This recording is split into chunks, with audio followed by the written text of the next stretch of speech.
Hey ho, come on brothers, let's go! It's HulkaMAYnia time, Jack! I wanna be a HulkaManiac, have fun with my family and friends. Are we having fun yet? Seemed like a good idea at the time when I planned this year out. Despite whatever bad stuff you can say about him as a character or as a human being, Hulk Hogan absolutely deserves credit for being one of the principal factors behind not one, but two incredible boom periods in pro wrestling. First as the face of the WWF in the 80s, then again as the leader of the NWO in the 90s. Simply put, no one in the history of the business is responsible for selling more tickets than the Immortal one. So it stands to reason that in 2009, Dixie Carter, the owner of Impact Wrestling, would want to elevate her company's stock by making the Hulkster an offer he couldn't refuse. Finally, a chance to close the gap on WWE after years of being a distant second. Perhaps a dusting of that legendary Hulk magic would bring TNA into the stratosphere of national awareness they've always craved. So, did it work? Well, do you think I'd be making this video if it did? Grab 3 or 4 of your closest washed up friends and join me as I talk about the 3-year odyssey of Hulk Hogan in TNA. But first, a quick word from this week's sponsors over at AG1.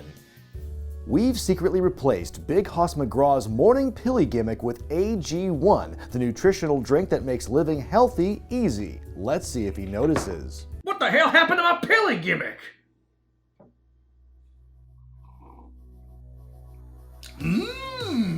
AG1 is comprehensive daily nutrition made up of 75 high-quality, whole food sourced ingredients, including vitamins, minerals, superfoods, and more to nourish your whole body. You know, I've been having this real uneasy feeling in my gut lately. You think it's all the pizza? Maybe, but AG1 can help with probiotics that support optimal absorption to maintain gut health. AG1 also offers a great boost of energy that hits differently than caffeine and supports mental clarity to make you feel more focused. Just a few of its benefits. It's never been easier to take care of so many of your nutritional needs. Just 1 scoop of AG1 and 8 ounces of water every day. That's it. Support the channel by going to athleticgreens.com/wrestlingwithwregret to get started on your order. You'll get a free 1-year supply of vitamin D3 plus K2 and 5 travel packs of AG1 with your first purchase. Now, back to the video. By the end of the aughts, WWE had gone basically unopposed in the wrestling world for nearly a decade. There were other companies with small scale but big influence like Chikara, PWG, and Ring of Honor, but in terms of widespread exposure and awareness, no one else had the market cornered like WWE. Before AEW came onto the scene in 2019, the company that ever came the closest was Total Nonstop Action, a promotion perhaps best known for outlasting every single naysayer's prediction of demise. By the end of the decade, Impact had finally gained an identity of their own, stars they could build, a good crop of legends and vets mixing it up with young dynamic talent, and most importantly, a national TV deal with Spike. So yeah, seems like just the right time to bring Hulk Hogan into the mix. What could go wrong? Impact joining forces with the Hulkster was a shock to many, but it actually wasn't the first time Hogan and TNA were used in the same sentence. Back in October of 2003, Hulk had just wrestled a match in Japan and was jumped by Jeff Jarrett mid-press conference. It was meant to lead to a title match with the two, but Hogan backed out due to injuries. Now that man is 6 years older, in his mid-50s, with even more back, knee, and hip problems, and he's supposed to be the magic bullet to cure the company's ills? Sure, why not? Let's go for it. What's that? They're bringing in the rest of the Death of WCW Dream Team too? You guys! With Hogan on board, you just knew that Eric Bischoff wouldn't be far behind. The former EVP of WCW helped negotiate the deal between Hulk and Impact, earning him an executive producer title. And while I don't think Eazy-E gets enough credit for all the good things he did in WCW to help revolutionize the business, there was no indication that he had learned from the mistakes that led to the company's demise either. Hogan's TNA signing was heralded in a huge press conference in October of 2009, not coincidentally in Vince McMahon's stomping ground of Madison Square Garden. It also took place right before Hogan's much-hyped HulkaMAYnia tour of Australia, which drew Ric Flair out of retirement, was stocked full of Hogan's buddies like Brother Brutai and the Nasty Boys, featured Umaga's final match, and generally did disappointing numbers and lost a lot of money. We in the storytelling business call this Wait a minute. I already did this joke a few weeks ago with Hogan Knows Best. See, I'm telling you, HulkaMAYnia is a legitimate medical condition, and I am suffering from it. Seeing this as a chance to put TNA on the map, Jack, it was pitched by Hogan and Bischoff to swing for the fences and move Impact from the relative safety of Thursday nights to directly compete with Raw on Mondays, with the first episode on January 4th to feature Hogan's debut. I can recall the vibe in my various internet circles when this news broke, and let's just say that cautious optimism was the best feeling any of us could get from this. I mean, fans have been wanting some kind of renewal of the Monday Night War ever since it ended in 2001, but was a Hulkified version of Impact Wrestling really gonna help recreate that magic? TNA might not have had the history or the bankroll that WCW had when they went head-to-head, but they still came out swinging. They had multiple aces up their sleeves, like the TNA debut of Ric Flair, the return of Jeff Hardy, and of course, the Nasty Boys and Bubba the Love Sponge. But hey, love him or hate him, the folks wanted Hogan. They wanted to see what he would do on this show to make this whole grand experiment worth it. Well, the fans would finally get their answer after about an hour while they watched his motorcade drive around. Maybe he's just lost. Seriously, if Hogan is so valuable to the brand at this point, why is he so late? Finally, the most important moment in company history kicked off the second hour of the show. The Hulkster arrived at the Impact Zone with his knockoff NWO theme, gobs of pyro, and a giant reception. As I spent all day long dealing with the talent in the back. But weren't you just... We saw you at the... Sean Waltman and a rough-looking Scott Hall upstaged the proceedings looking to party, but Hulk told them things would be totally different this time around and that he wants to change things for the better. Kevin Nash showed up, then Eric Bischoff popped in to remind the fans how cool they were once. In this ring right now are the guys that reinvented this business. Bischoff reiterates that things are going to be different, showing that by tearing up an old format and bringing out a brand new one. So basically what Bischoff and Russo did in WCW in 2000 minus all the stripping of championships. That's what you came up with?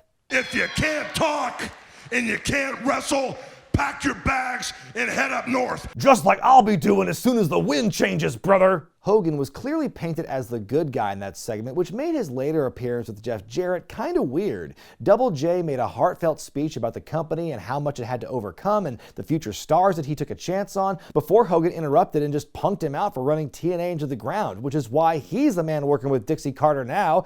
Damn, a cucking storyline in 2010? Very forward thinking. The historic episode ended with Nash, Hall, and Waltman working together as the band, looking to take over and party more, I guess, and Hogan was caught between allegiances. So the maiden voyage of Hogan Impact included yet another rehash of the New World Order with all the same principal players from 15 years earlier, a show where all the TNA originals looked second-rate by the end. Tell you what, Vince Russo never would have written it like that. Oh, wait a minute. Actually, yes, he would have, because he did. This one. I almost forgot the fact that Russo was actually the head writer of Impact when Hogan and Bischoff joined up. I'll give all three parties credit for patching things up and working together, considering at one time Vinny Rue was, let's just say, not someone at the top of Hulk's friends list. You big bald son of a bitch! Kiss my ass! While the Hogan debut didn't beat Raw in the ratings, they got nearly 2 million people to watch, and at 1.5 points, it was the highest rated episode of Impact in history. WWE responded to Impact's Monday debut by bringing Bret Hart back for the first time in 12 years, first to bury the hatchet with Shawn Michaels, then to begin his Mania 26 feud with Vince McMahon.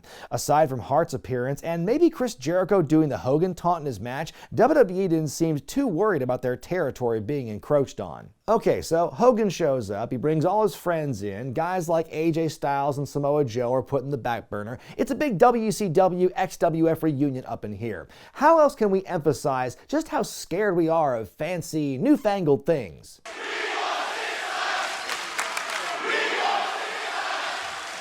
Fast forward a couple of weeks to the Genesis pay-per-view, which began with Hogan and Bischoff standing in a 4-sided ring, a big change from the trademark 6-sided ring the company had adopted 6 years earlier. One of the most unique things the company had going for it and spent so much time marketing was now gone, and the fans weren't, well, fans of the move. So, what did Mr. Change for the Better have to say? You had it, and it only got you so far. Now we're taking you all the way, Jack. Boy, he really speaks for us, the fans. For the next few months, the main TNA storylines didn't revolve around any of the main wrestlers, of course, but rather Hogan and Bish and all their bullshit. Hogan gave Abyss the rub by taking him under his wing and gifting him his WWE Hall of Fame ring for extra power, I guess, while AJ Styles, the ultimate TNA original, was stripped of his own identity and turned into someone you'd see waiting to meet Ric Flair at WrestleCon. Meanwhile, tons of other wrestlers who helped give TNA whatever unique identity it might have had were cast aside for the likes of the former Val Venus and Orlando Jordan. I mean, who wants to see a captivating X Division match when I can watch something like this? Talk about freaks. That's Orlando Jordan. But they also brought in Jeff Hardy, Rob Van Dam, and Mr. Anderson. See, Eric and Hulk weren't just bringing in all the washed-up stiffs that they happened to be friends with. In perhaps the most striking example of how fast the locker room culture had shifted, Awesome Kong, who had carried the Knockouts division on her back alongside Gail Kim, was sent home and eventually dropped from the company after confronting Bubba the Love Sponge for making racist remarks about relief efforts in Haiti that Kong was involved in. Well, at least now we know what that loyalty got Hulk in the end. Following the relatively strong numbers in January, Spike TV moved Impact to Mondays on a permanent basis beginning in March. And let's see how that ended up. Oh dear. Okay, but that was just for Mondays, right? You know, they probably flew too close to the sun on that one, a bit too big for their britches. I think we all get that, so let's move them back to Thursdays and then their ratings will improve. Never mind, their average rating actually went down year to year. It's all about the long game, right? Nobody really expected Impact to beat Raw in the ratings war, but to predict how badly their viewership would crater would have seemed just mean until it happened. Impact's return to Mondays on March 8th saw Hogan wrestle in his first ever TNA match alongside Abyss versus the now unretired Ric Flair and AJ Styles. Raw won handily again, roughly 5 million viewers to around 1.5. Now, to be fair, Impact's true goal wasn't really to topple Raw in the ratings, but to at least build and grow an audience from there. Well, it turns out they couldn't even do that, as it got worse for months before TNA scampered back to Thursdays with their tails between their legs. Now, how could that have happened? And I was under the distinct impression that with Hulk Hogan driving the TNA train jack, this company was going to reach new, never-before-seen heights. Surely Hogan would have mentioned all the wonders and the virtues of TNA when he made all those media appearances during this time, right? Right? Well, no. Hogan did make a lot of appearances in the media during this time frame, but from Larry King to Rachel Ray, he failed to bring up his association with TNA every time he showed up on camera. You would think that considering how he was positioned as the face of the company, that he would, try to put him over a little bit. More than anything, it was this particular trend that showed fans just how little Hogan seemed to care for TNA. But you know what? Maybe it wasn't all his fault that happened. You know what? Let's say that maybe it was they who did it. Yeah, they. They're coming. Who's they? That was us. He said that they're coming. For months, there was this looming threat in the distance as Abyss began claiming he was under the influence of an unknown malevolent force simply known as they. Who were they? What was their goal? Do they live? As the build to their arrival at Bound for Glory intensified, Sting found Hogan and Bischoff untrustworthy about the whole thing. Oh, really? And eventually, even Big Kev turned around and joined the Stingers' cause. Because if there's anyone who historically stands apart from Hulk Hogan and Eric Bischoff's efforts to use a company for their own personal gain, it's Kevin Nash. It all finally paid off at Bound for Glory 2010, where the plan unfolded and months of confusing booking made sense, but also no sense at all. Sting was proven correct after Hogan and Bischoff revealed that they were in cahoots with Jeff Hardy of all people, along with Abyss and Jeff Jarrett to form Immortal. Hey everyone, they're her! B&H revealed that they had tricked Dixie Carter to sign the rights to her own company over to them on the false pretense that she was authorizing Abyss's firing. I don't know, that move by Hogan and Bischoff sounds like it wouldn't hold up in wrestler's court, much less the real thing. Then right afterward, Hogan's supergroup joined forces with Ric Flair's supergroup in Fortune, creating a conglomerate so big it made the corporate ministry look conservative by comparison. You would think this was all leading to some big climactic battle for control between Hogan's heroes and Dixie's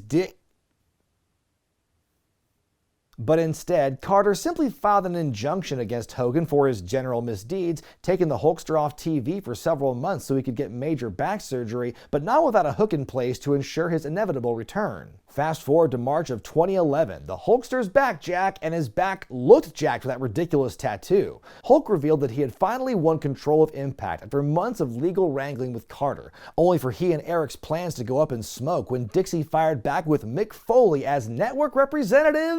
Never mind, Mick would peace out of the company 3 weeks later. Look, I'll give them credit for trying to do something, okay? Hogan spent much of that spring and summer tormenting Sting by costing him the TNA Championship multiple times. Maybe he didn't think he was fit or tan enough. In early October, the Hulkster decided that it was finally time to retire, so a whole episode of Impact was dedicated to his magnificent career in Impact. Wow, what iconic moments these were that just happened. Also, we'll get around all the moments we don't own the rights to by having the fans tweet about them. Hogan's big retirement speech was upended by the insane icon, who played some security footage showing that Hogan and Bischoff were really fibbing about the whole thing. Obviously, not the last time hidden footage would sink old Terry. Twitter's been blowing up saying, Hogan, we're driving 8 hours if this is your last night. They're mortgaging their trailer home so they can go out and buy Hulk Hogan memorabilia merchandise.